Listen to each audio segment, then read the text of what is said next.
All Toastmasters know of the tragic heartbreak of filler words. Are you wondering what a filler word is? Well, here's co-producer Birgit Starmanns to fill you in. Birgit. Thank you, Sam. So, you know, like, I'm going to be telling you a story, and, you know, you're going to think this is really important. Are you rolling your eyes at me yet? When is she going to be done? A filler word is a verbal tick. It could be an an a you know. The worst I've ever heard is a ma. A particular speaker after every sentence said a ma.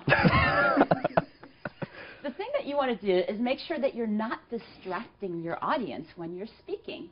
Now, why do speakers have these verbal tics or these filler words?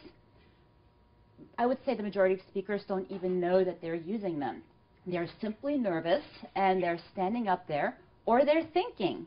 And some speakers are actually afraid of pausing, because if they feel that they pause, somebody might be taking out their BlackBerry or they'll lose them. They don't know the power of the pause, so they're always trying to fill everything, that the entire thing, with some kind of a sound.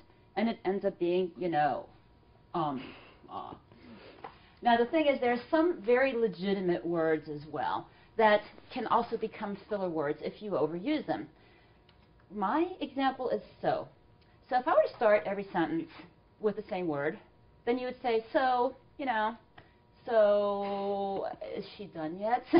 Again, the word so can have a legitimate meaning, but the thing is, you don't want to overuse it to the point where it becomes another verbal tick. Now, how do you get rid of these filler words? Awareness is key. The first thing that you do is you go to Toastmasters meeting, and then you get an evaluator to tell you exactly what your filler word is.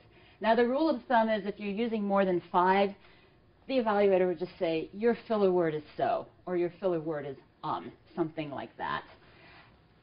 That makes you aware of it. The other thing is you should actually record yourself.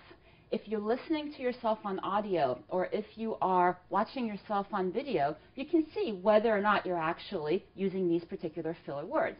Now, the thing about that is you need to be honest with yourself. It's very easy to say, yeah, that use of so is totally legitimate. We all do it. We all want to ignore the fact that we're actually using these filler words. Now, the other thing is, the more you speak and the more you practice, the less filler words you're actually going to be using. Again, you need to be honest with yourself about that use of filler word. Because the point is, you want to make your speech as clean as possible. But the thing is, if you're giving a half-hour presentation for work, most likely there's going to be an or an in there somewhere. The point is not to be distracting, because when you're overusing those filler words, like when I first got up here, that's very distracting. Nobody's going to be listening to your particular message. So essentially, to make your message heard, you need to make sure that you really reduce those number of filler words. And then, if you want to use them for effect, then at least you're making the effect that you had intended, not making people say, when is she going to be done?